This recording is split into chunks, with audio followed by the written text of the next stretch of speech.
Hello welcome everybody, स्वागत है आपका हमारे चैनल में। आज हमारे साथ है एसएससी एमटीएस 2019 में सेलेक्टेड कैंडिडेट और उनसे हम जानेंगे उनकी पूरी स्ट्रैटेजी और क्या कहानी रही, क्या ये कौन कैसे मेहनत की इन्होंने और पूरी डिटेल्स जानेंगे। तो इस वीडियो को अंत तक बने रहें। और सर, आप अपना एक स्मॉल इंट्रोडक्शन दे दें हमारे व्यूअर्स को ताकि आपके बारे में उन्हें पता लग पाए कुछ। जी, मेरा नाम श्रेयस शर्मा है। मैं मथुरा से हूँ और मैंने एसएससी एमटीएस दिया था 2020 में। All right. सर, आपसे मैं पूछना चाहूँगा कि आपकी सर मार्क्स कितनी थी? मेरे मार्क्स 87.08 थे। Okay, 87.08 marks. और आप कौन से कैटेगरी से बिलोंग करते हैं? यूआर। यूआर से। All right. और आपको स्टेट कौन सी अलॉटेड हुई? महाराष्ट्र। महाराष्ट्र। ओके, तो कैसा लगा जब आपने पहली बार इससे पहले भी क्या आप कोई एग्जामिनेशंस क्रैक कर चुके हैं, या फिर कहीं आप इससे पहले भी जो है वो जॉब कर रहे हैं, या फिर ये आपका पहला एक्सपीरियंस रहा है कोई सरकारी नौकरी में जी फाइनल सिलेक्शन का? जी जी, ये मैंने बैकअप के लिए लिया था और मैं एसएससी सीजीएल की तैयारी कर रहा हूँ। All right. वैसे मैं बता दूं कि सर का जो है वो डीवी सक्सेसफुली हो चुका है, और ये देखते हैं कि इस बार जो रिजल्ट आता है होपफुली आपका हो। All right. तो मैं आपसे पूछना चाहूँगा कि आपने अपनी जो तैयारी कब स्टार्ट की थी इस S S C M T S की? जी, मैंने तैयारी जो है मतलब एमटीएस की तो नहीं, मैंने सीजीएल की तैयारी 2017 में चालू करी थी। All right. और सी जी एल की तैयारी के दरमियान ही क्या आपने जो है वो S S C M T S का भी फॉर्म भरा था? जी जी जी। ओके। और कौन से मोड से आप जो है प्रिपरेशन अपना किया करते थे, ऑफलाइन या फिर ऑनलाइन? जी, मैं पहले तो ऑफलाइन था, फिर मैंने ऑनलाइन टेस्ट सीरीज देना चालू करी। तो कौन सा जो है वो बेस्ट रहता है, ऑफलाइन ज़्यादा सही है स्टार्टिंग में या फिर ऑनलाइन? जी, अब तो ऑनलाइन पढ़ाई करना ज़्यादा फायदेमंद है क्योंकि ऑनलाइन में लेटेस्ट आपके पास सिलेबस होता है और टेस्ट सीरीज भी टाइम टू टाइम देते रहनी चाहिए। All right. और ऑफ ऑनलाइन में कुछ गाइडेंस आप प्रोवाइड कर दें, क्योंकि ऑनलाइन में भी जो है वो बहुत भीड़ है। ओके, टीचर्स की कमी नहीं है और इंस्टीट्यूट्स की भी कमी नहीं है। तो कौन सा प्लेटफॉर्म जो है वो आप प्रेफर किया करते थे, और जो स्टूडेंट्स हैं वो उन्हें लेना चाहिए, कौन सा प्लेटफॉर्म ज्वाइन करना चाहिए? जी जी, सबसे पहले तो आपको देखना चाहिए कि टेस्ट सीरीज और पेपर कैसा आ रहा है और उसके हिसाब से आपको डिसाइड करना चाहिए कि मेरे लिए कौन सा सही रहेगा। और अगर मैं बात करूं अगर ऑनलाइन की, तो अगर अभिनय सर हैं वो सही पढ़ाते हैं और बाकी इंग्लिश वगैरह के भी कुछ टीचर्स हैं वो सही पढ़ाते हैं। पर बाकी ऑफलाइन आपके पास कोई ना कोई बुक होनी चाहिए जिससे कि आप क्विक रिवीजन कर सको। All right. अब मैं आपसे पूछना चाहूँगा कि टीयर वन की, ओके, टायर वन जो होती है जिसमें आपकी 100 मार्क्स की एग्जामिनेशन होती है, सॉरी 200 मार्क्स की, और उसमें जो 100 मार्क्स की होती है, तो इसमें जो चार जी जी सब्जेक्ट्स जी। होते हैं उसमें आपने प्रिपरेशन कैसे की थी अपनी चारों सब्जेक्ट्स की? क्योंकि कहीं ना कहीं जो है वो जीके जीएस थोड़ा सा हार्ड हो जाता है, क्योंकि वो जो है हमेशा अपडेटेड होते रहता है। रीजनिंग कुछ लेवल तक जो है वो इजी होता है। तो आप अपनी पूरी चारों सब्जेक्ट के लिए डिटेल एक स्ट्रैटेजी बता दें, क्योंकि आप तो है, आपका सिलेक्शन हो चुका है। तो आप जो बताएंगे वो स्टूडेंट्स को ज़्यादा विश्वास होगा, क्योंकि आप जो है वो उस जगह पे जा चुके हो जहाँ पे वे जाना चाहते हैं। तो थोड़ा डिटेल में बता दें चारों के बारे में कि आप कैसे उन्हें ये पढ़ना चाहिए। जी, अगर मैं रीजनिंग की बात करूं तो रीजनिंग तो आप केवल टेस्ट सीरीज से भी प्रिपेयर कर सकते हैं। पर अगर आपको किसी भी अगर प्रॉब्लम है तो आप आर एस अग्रवाल बुक है वो आप प्रेफर कर सकते हैं। और अगर इंग्लिश की बात करें तो इंग्लिश के लिए मैंने एसपी बख्शी यूज़ की थी। और बाकी नीतू सिंह की भी अच्छी है बुक। और आप और और आप पेपर पढ़ने की हैबिट डालिए और वोकेबलरी की एक बुक बनाइए। इस तरीके से आप कर सकते हैं। और अगर मैं मैथ की बताऊं तो मैथ का तो वैसे ज़्यादातर लोगों को पता होता ही है, अलग अलग किताबें आती हैं। राकेश शर्मा की बुक आती है और दूसरी बुक्स आती हैं। तो आप ऑनलाइन रेफर कीजिए और जो आपको टीचर एक लगता है अच्छा उसका पूरा कोर्स करिए और अपनी टेस्ट सीरीज में स्कोर बढ़ाते रहिए। जीएस की अगर मैं बात करूं तो जीएस में मैं केवल वही टॉपिक पढ़ता था जो मुझे अच्छे लगते थे, क्योंकि अगर वही मुझे याद रहते थे। और करंट वगैरह भी वही मैं वही टॉपिक रखता था जो मुझे याद रहते थे। All right. तो ये आपने बहुत अच्छी जानकारी दी। आई होप कि ये सभी जो है वो हेल्पफुल होगी। इसके बाद मैं पूछना चाहूँगा कि ऑनलाइन टेस्ट सीरीज़ में आप कौन सा प्रेफर किया करते थे टेस्ट सीरीज़, क्योंकि वो भी है, वो भी बहुत सारी है, लेकिन कौन सा आप प्रेफर किया करते थे? जी, मैंने केवल एक वो टेक्स्ट बुक केवल यही यूज करी थी। ओके। तो टेक्स्ट बुक की अगर बात करें तो मैंने भी एक जो है वो सर्वे किया था, तो बहुत मीन्स 69% स्टूडेंट्स का मानना था कि वो टेक्स्ट बुक प्रेफर करते हैं, और उसका जो है वो कहीं ना कहीं एनालिटिक्स जो वो प्रोवाइड करते हैं वो बहुत अच्छा है, और कम पैसे में जो है हम्म। आपको 12 मंथ्स का सब्सक्रिप्शन भी मिल जाता है। तो आप हम्म। भी जो है वो स्टूडेंट्स को यही रिकमेंड करना चाहेंगे? जी जी जी। ओके। एमटीएस तो के लिए इनफ है ये। एम जी कौन, एसएससी के लिए, एमटीएस के लिए? एमटीएस के लिए टेक्स्ट बुक इनफ है। और अदर अगर कॉम्पिटिटिव फील्ड्स की बात करें तो?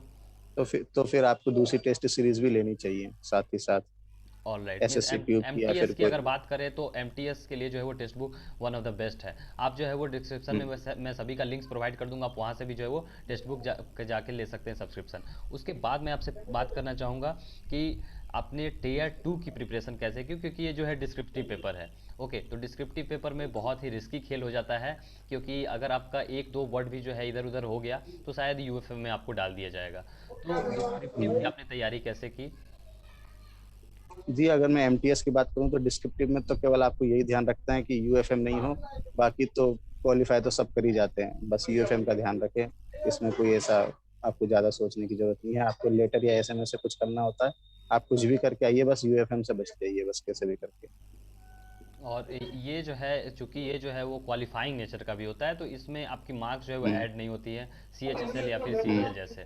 तो फिर भी हम्म। आप कौन से सोर्स से प्रैक्टिस क्या करते थे डिस्क्रिप्टिव पेपर के लिए? डिस्क्रिप्टिव पेपर मैं ऑनलाइन ही प्रेफर करता था, और मेन मेन पॉइंट्स याद कर लेता था और मैं वहाँ पे लिख के आ गया मेन पॉइंट्स। और बाकी वहाँ पे तो ज़्यादातर टॉपिक ऐसे ही आए थे जो मैंने पढ़े हुए नहीं थे, तो बहुत ही इजी टॉपिक आते हैं एमटीएस में। ज़्यादा ऐसा सोचने की जरूरत नहीं है, बस यूएफएम का ध्यान रखिए आप। ओके। तो और कुछ एक्स्ट्रा क्वेश्चंस भी मैं आपसे पूछना चाहूँगा कि कितने घंटे आप पढ़ाई किया करते थे? ओके, क्योंकि सरकारी नौकरी जो है, कहते हैं अभी के समय में भगवान मिलना आसान है, लेकिन सरकारी नौकरी मिलना मुश्किल है। तो कितने घंटे हम्म। यूजुअली आप स्टडी किया करते थे? जी, अगर मैं अपनी बताऊं तो अगर अच्छे टाइम पे, मतलब जब मैं अच्छी स्टडी करता था तो करीब 6 या 8 घंटे तो करता ही था, और बाकी ज्यादातर तो मैं स्टडी करता रहता था जितना मुझे टाइम मिलता था। मतलब ओके, ऐसा मीन्स ये कोई नहीं सिक्स कि टू एट आवर्स आपकी सेल्फ स्टडी हो गई, अपार्ट फ्रॉम आपकी ऑनलाइन कोचिंग और अदर चीज़ को हटाने के बाद। जी जी तो ओवरऑल अगर बात जी। करें तो भाई टेन, आप। आप 10 क्रॉस कर जाता होगा, 10 आवर या फिर उससे ज़्यादा? हाँ जी जी। जी ओके। जी। तो टेन मीन्स आवर कोर्स हो जाते थे मेहनत और। तो लगेगी ही आपको। ओके। तो जी, मेहनत आपका, लगे। आपके जो ये 2-3 साल का सफ़र रहा, क्योंकि 2017 से आपने अपनी जो है वो पढ़ाई स्टार्ट की यूजुअली गवर्नमेंट जॉब के लिए, तो क्या क्या ऑब्स्टेकल्स आपको फील हुई इस हम्म। 3-4 साल के दरमियान? जी, सबसे बड़ा ऑब्स्टेकल तो यही था, डिले बहुत ज्यादा होता है। इतने टाइम तक कोई भी अपना पेशेंस नहीं बना पाता है, और मैं भी बहुत मुश्किल से ही बना पाया। मेरे साथ के बहुत से जो जो कर रहे थे तैयारी, वो छोड़ छोड़ के उन्होंने एसएससी छोड़ दिया और किसी और चीज में लग गए। तो मेन चीज तो यही होती है कि पेशेंस बनाना बहुत ज्यादा डिफिकल्ट होता है। पेशेंस पेशेंस बहुत ज्यादा जरूरी होता है, और इतने टाइम तक आपका इतने ज्यादा मोमेंटम बना के रखना, इतनी ज्यादा पढ़ाई करना भी मुश्किल होता है। ये सबसे बड़ा ऑब्स्टेकल रहता है। ओके, मीन्स आप सभी को पेशेंस बना के रखना होगा, क्योंकि डिले बहुत होता है यहाँ पे। आप देख सकते हैं कि हालांकि ये तो एम टी जी। एस 2019 की भर्ती है, 2021 में आ भी गई, लेकिन वही अगर बात करें सीजीएल की और सीएचएसएल की, तो वो तो अभी भी जो है वो कहीं ना हम्म। कहीं उसकी रिजल्ट अटकी हुई है, जो कि 2018 और हम्म। 17 की है। ओके। इसके बाद मैं आपसे पूछना चाहूँगा कि आपका कौन सा वैसा सोर्स ऑफ मोटिवेशन था, जैसा हम्म। आपने कहा कि कितने आपके जो है वो दोस्त थे जो छोड़ के चले गए, लेकिन आपके लिए आपको क्या सोर्स ऑफ मोटिवेशन था जो आपको मोटिवेट करता था कि नहीं, मुझे इसी में रहना है और मुझे कुछ पा के जाना है? क्या आपका मोटिवेशन का सोर्स था? जी, मेरा सोर्स ऑफ मोटिवेशन केवल यही था कि प्राइवेट जॉब में बहुत ही ज़्यादा दिक्कत है, और अगर आप प्राइवेट जॉब करते हो तो आप करीब करीब 6 7 8 साल उसके अंदर जॉब करो, तब जाके आप इस पोजीशन पे पहुंचते हो कि आप आपको कोई निकाल नहीं सकता, या फिर आप उसमें कॉन्फिडेंट हो। आपको शुरू में बहुत ही ज़्यादा सब कुछ सहना पड़ता है और करना पड़ता है। मैंने यही सोचा कि एक बार लग के मेहनत कर लें, एक बार सरकारी मिल जाएगी तो हम एक सीढ़ी चढ़ जाएंगे, तो हमें ये कि हम रिस्क ले सकते हैं लाइफ में कुछ भी। तो यही था मेरा सोर्स ऑफ मोटिवेशन। ओके। तो मीन्स एक मोटिवेशन आपका होना बहुत ज़रूरी है। कितने स्टूडेंट्स ऐसे ही फॉर्म भर देते हैं, चलो 10th पास तो कर ही चुके हैं और हम्म, 10th पास पे बस फॉर्म आई है तो हम्म, चलो भर देते हैं। लेकिन आपके पास एक हम्म, सॉलिड रीज़न होना चाहिए कि मुझे क्यों जो है वो सरकारी नौकरी चाहिए। जैसा कि सर का था कि इन्हें प्राइवेट जॉब नहीं करनी है, एक बार ही जो है मेहनत करेंगे और ताकि जो है वो सरकारी नौकरी निकाल लेंगे। तो उसका परिणाम भी हम्म, मिला और आपने जो पेशेंस रखा, इस वजह से इसका ये परिणाम हुआ कि आप यहाँ तक पहुँच पाए और उम्मीद करते हैं इससे आगे भी आप पहुँचेंगे। ओके, इसके बाद मैं हम्म, पूछूंगा कि देखिए ये तो सिर्फ 10th लेवल की एग्जामिनेशन है, ओके, एमटीएस, और हम्म, इसके हम्म, अपार्ट आप सीजीएल की भी तैयारी करते हैं, ओके, और भी हम्म, एसएससी सीएचएसएल ये सभी भी हो गई। तो और सभी हम्म। एग्जामिनेशंस को आप कैसे मैनेज कर पाते हैं, क्योंकि सिर्फ एक एग्ज़ाम के भरोसे तो रहा नहीं जा सकता है, और सभी एग्जामिनेशंस के लिए भी आपको प्रिपरेशन साइड बाय साइड करनी पड़ेगी, तो आप कैसे मैनेज करते थे? जी, मैं तो केवल एक सीजीएल की प्रिपरेशन कर रहा था और सीजीएल पे मेरा फोकस था। सीएचएसएल का भी मुझे ज़्यादा प्रिपरेशन मैंने नहीं की और सीएचएसएल का फॉर्म भी नहीं भर पाया था 2018 का। तो ये मैंने बैकअप के लिए लिया था एमटीएस को। तो सीजीएल की प्रिपरेशन मैंने करी थी और बाकी एसएससी पे ही मेरा ध्यान था और कोई किसी दूसरी जॉब में नहीं था। ओके, मीन्स आपकी जो है वो मेन जो है वो फोकस आपका टोटली फोकस आपका सीजीएल पे था। इस वजह से जो है वो आप इसको भी side by side, means CGL इससे ऊपर लेवल की कहीं ना कहीं क्वेश्चंस भी पूछे जाते हैं और लेवल भी इससे टफ है, तो ये थोड़ा आसान पड़ता हम्म, है इस वजह से जो आपका बैकअप प्लान में। हम्म, लेकिन वो भी निकला, हम्म, वो भी बहुत ही अच्छी ही है, क्योंकि एसएससी की ही हैं जो नहीं। दोनों हैं, हम्म, और इसमें भी जो है वो प्रमोशंस आपको मिलती ही हैं, और थोड़ा हम्म, समय ज़रूर लगता है इसमें, लेकिन प्रमोशंस आपकी इसमें भी हो जाती हैं एलडीसी या फिर असिस्टेंट तक की। ओके, तो उसके बाद मैं पूछूंगा कि कुछ बोनस टिप्स आप बताना चाहें अपने आने वाले जो आपके जूनियर्स हैं या फिर जो आने वाले कैंडिडेट्स हैं, क्योंकि लाखों में जी। ये जो है वो फॉर्म जाती है, एप्लीकेशन जो है वो लाखों में हम्म, आती है, और हम्म, स्टूडेंट्स विचलित हो जाते हैं। ओके, उन्हें समझ में नहीं आता है आखिर क्या करना नहीं चाहिए, क्या नहीं करना चाहिए। तो आप भी जो है वो बहुत लंबे समय से इसमें कहीं ना कहीं टिके हुए हैं, तो कुछ बहुत ही बोनस टिप्स देना चाहें स्टूडेंट्स को। जी, मेरा टिप्स केवल यही है कि आप अपना कोई ऐसे सोर्स ऑफ इनकम रखें, या तो ट्यूशन हो या फिर कुछ भी हो। मेरे हिसाब से तो ट्यूशंस वगैरह सही होते हैं एक स्टूडेंट के लिए, क्योंकि उसके अंदर टेंशन थोड़ी कम होती है, थोड़ा स्ट्रेस कम होता है और आपके टाइम भी पूरा मिल जाता है पढ़ने के लिए। तो मैं यही कहूँगा कि ट्यूशंस वगैरह हो या फिर कोई साइड सोर्स ऑफ इनकम हो जिसके अंदर कि आपको स्ट्रेस कम हो, क्योंकि ये जो एग्जाम्स होते हैं बहुत ज़्यादा लंबे चलते हैं और इसमें लक फैक्टर अब बहुत ज़्यादा हो चुका है। पर हाँ, ये है कि आप ये इतने बुरे नहीं है कि आप इसको छोड़ सको, क्योंकि गवर्नमेंट जॉब होना बहुत ही अच्छी चीज़ है, बहुत ज़्यादा फायदा होता है गवर्नमेंट जॉब के लिए। आप प्राइवेट जॉब को केवल एक बैकअप की तरह रखिए और ऐसी जॉब लीजिए जिसमें कि आपको पढ़ने का टाइम बहुत मिल सके। ओके, तो यानी कि आप ऐसा कहना चाहेंगे कि स्टूडेंट्स कहीं ना कहीं फाइनेंशियली जो है उन्हें इस बात की चिंता रहती है कि इतने पैसे मैं अभी गार्जियन से ले रहा हूँ, कब तक लूँगा, तो इसलिए जो है वो कहीं एक साइड बाय साइड अर्निंग अपनी रखे, ताकि बिल्कुल। उन्हें उतना अफसोस नहीं हो अगर वो एग्ज़ाम उनका लंबा भी खींच जाए हाँ, तो। ओके, ये हम्म, बहुत ही बोनस टिप है, क्योंकि कितने जो है वो कैंडिडेट्स बस बस कह देते हैं कि आप बस लगे रहिए। ओके, लेकिन लगे रहना है, हम्म, कब तक लगे रहना है, और जी, जी, जी, कब ये भी आता है मन में कि सब छोड़ दें, ऐसा करें। ओके, तो कभी कभी आपको भी तनाव होता होगा, डिप्रेशन होता होगा, तो उस जी, जी, जी, सिचुएशन को आप कैसे मैनेज करते थे जब आप डिप्रेस्ड होते थे या फिर आपको छोड़ने का मन करता होगा, तो आप उस समय को कैसे आप मैनेज करते थे? जी। वो टाइम मैनेज करना बहुत मुश्किल हो जाता है जब आपको लगता है कि आप अभी भी एक एक्सपेरेंट ही हो, आप 2-3 साल से कर रहे हो, जबकि अगर आप 2-3 साल किसी और चीज में देते तो अच्छा होता। तो मैं केवल यही सोचता हूँ कि एक बार की मेहनत है, और जो दूसरे प्राइवेट जॉब वाले भी हैं उनको भी 2-3 साल जॉब करने के बाद भी यही टेंशन रहती है कि जॉब रहेगी नहीं रहेगी, कम हो जाएगी। और बाकी अगर मैं कहूँ तो यही है कि जितनी भी बड़ी एग्जाम है, यूपीएससी हुई, सीए हुई, या फिर जो भी कैट की एग्जाम हुई, उसके अंदर सारे ही लोग सालों साल तैयारी करते हैं। तो सीजीएल भी अब उनके लेवल में आती जा रही है। लोग बाग को ऐसा लगता ही है कि यूपीएससी और इनसे नीचे है, और बाकी सीजीएल में बहुत ज्यादा कंपटीशन हो चुका है। तो जैसे दूसरे एग्जाम वाले इतने सालों साल तैयारी करते हैं, तो सीजीएल में भी कोई हर्ज नहीं है तैयारी करने में, क्योंकि ये भी आजकल एक बहुत ही प्रेस्टिजियस जॉब हो गई है जी, क्योंकि इसको निकालना बहुत ही मुश्किल हो चुका है अब।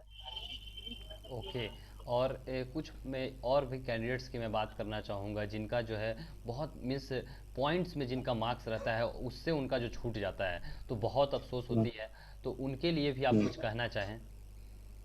जी, मैं यही कहना चाहूंगा कि हमको ऐसा लगता है कि हमारा 0.5 से रह गया, लेकिन पर एसएससी को तो ऐसा लगता है कि हमारे आगे 1,000 कैंडिडेट थे, क्योंकि 0.5 में भी कम से कम मुझे ऐसा लगता है 500 कैंडिडेट होते ही है बाउंड्री लाइन पे। तो हमारे लिए वो 0.5 होता है। तो मैं यही कहूंगा कि आप ये सोचिए कि टॉप से टॉप रैंक नंबर लाए जाए, मतलब आप टॉप 100 में आने की सोचिए, तब जाके आपको कुछ लगेगा, क्योंकि लक फैक्टर अब बहुत ज्यादा हो चुका है नॉर्मलाइजेशन की वजह से। तो बहुत ही ज्यादा, मतलब 0.5 तो बहुत ही ज्यादा मार्क्स हो जाते हैं। अब तो 0.2233 नॉर्मलाइजेशन की वजह से बहुत ज्यादा हो चुका है। बहुत ज्यादा कैंडिडेट हो चुके हैं, ऑनलाइन की वजह से बहुत कंपटीशन हो चुका है।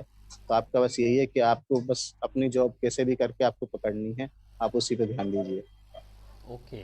और कुछ और एक्स्ट्रा पॉइंट्स मैं पूछूंगा कि जैसे यूजुअली कुछ स्टूडेंट्स होते हैं, सोचते हैं कि अगर मैंने एमटीएस का फॉर्म भरा है तो मुझे बस एमटीएस की तैयारी करनी चाहिए। ओके। और जी जैसे नहीं। कि आपका केस में था कि आप जो है अदर इससे ऊंचे लेवल का तैयारी कर रहे थे तो इसके नीचे लेवल का आपको मिल हम्म। गया। तो आप क्या टिप देना चाहेंगे हम्म। कि ऊंचे लेवल का जो तैयारी किया जाए या फिर एमटीएस को ही पकड़ के इसे बढ़िया से किया जाए? जी नहीं, जी नहीं, जी नहीं, एमटीएस का कोई ऐसा प्रिस्क्राइब सिलेबस नहीं है। और एमटीएस का इस बार पेपर भी बहुत डिफिकल्ट आया था। और जैसा कि पहले के ज़माने में प्री आया करता था, आपका सीजीएल का प्री आया करता था, वैसा पेपर इस बार एमटीएस का आया था। और कोई भी ऐसा नहीं है, और एमटीएस में ज़्यादातर बच्चे सीजीएल वाले ही हैं सिलेक्ट होने वाले। तो इसमें कोई ऐसी बात नहीं है कि एमटीएस के कोई बच्चे कुछ अलग होते हैं। ज़्यादातर बच्चे ग्रेजुएशन वाले ही होंगे और बहुत साल से तैयारी कर रहे होंगे। तो इसमें कुछ ऐसा नहीं है, और आप सीजीएल की तैयारी कीजिए, और तब आपका हो सकता, तब आप एमटीएस उसको बैकअप की तरह ले सकते हैं। ओके, मीन्स आपको जो है वो सिर्फ एक एग्ज़ाम को लेके फोकस नहीं रहना है, नहीं तो आप जो है वो बहुत लंबा भी खींच सकता है और कहीं ना कहीं आप बहुत डिप्रेस भी हो सकते हैं। और दो तीन एग्जामिनेशंस अगर आप एसएससी की ही ले लें तो फिर वो आपके लिए एक बैकअप के लिए बहुत अच्छा प्लान हो सकता है एमटीएस का। ओके। और फाइनली कुछ एक्स्ट्रा वर्ड्स जो आप हमारे व्यूअर्स को कहेंगे, आप अपने जो इस 4 साल की या फिर जितने साल की जो जर्नी है उसमें कुछ ना कुछ एक ना दो एक्स्ट्रा पॉइंट्स होती है जो आदमी सीखता है अपने पाथ में, अपने जो वो समय से चला आ रहा है। ओके। तो आपने अपने लाइफ में अभी तक क्या ऐसा सीखा है जो कि हमारे व्यूअर्स को कुछ ना कुछ एक्स्ट्रा बताएगा आपके बारे में, और आपके लाइफ के एक्सपीरियंस के बारे में कुछ बताइए। जी, मैं बस यही कहूँगा कि अगर आप गवर्नमेंट जॉब की तैयारी करने जा रहे हैं, एसएससी या फिर किसी की भी, तो आपको बस यही सोचना है कि आप ऐसे मत सोचिए कि मैं एक साल में हो जाएगा, या 2 साल में हो जाएगा, 3 साल में हो जाएगा। आपको बस यही सोचना है कि मुझे करना है तो यही करना है। तो ही आप सक्सेस हो। अगर आप बार बार, अगर आपके दिमाग में सेकंड थॉट आ रहे हैं कि छोड़ूं कि पकड़ूं, तो मुश्किल है। आपको बस यही सोचना है कि मुझे करना यही है। तो फिर आपके लिए बढ़िया रहेगा, तो फिर आपके लिए टेंशन भी कम रहेगी, क्योंकि आपने सोच ही रखा है मुझे करना ही यही है। तो अगर आप बार बार सोचोगे कि भाई इतना टाइम लग रहा है, नंबर नहीं आ रहा है, करूँ कि नहीं करूँ, तो दिक्कत हो सकती है। All right. तो मीन्स ये फाइनल वर्ड्स बहुत ही आपका इम्पोर्टेंट था कि आप सभी को जो है वो लंबे समय तक एक पेशेंसली आप सभी को लगे रहना होगा, तभी जो है वो आप अच्छा कर पाओगे। ओके। बहुत अच्छा लगा सर आपसे बात करके, और उम्मीद थैंक यू करते सर। हैं जब ज्वाइनिंग लेटर आए और आपका सक्सेसफुली आप ज्वाइन करें, और उसमें भी आपको टाइम मिले तो आप जो है वो ज़रूर सीजीएल के लिए क्वालिफाइड हो। जी उम्मीद बिल्कुल। करते हैं। और अगर आप सीजीएल में क्वालिफाई करते हैं तो सर का फिर जो है वो मैं इंटरव्यू अपने चैनल पे लाऊंगा। तो बहुत अच्छा लगा जी सर, थैंक बिल्कुल। यू हमारे चैनल पे आने के लिए। And thank you. everyone please subscribe to thank you this very channel, much. and hit and please comment at least congratulations to sir. Thank you sir. Thank you, thank you.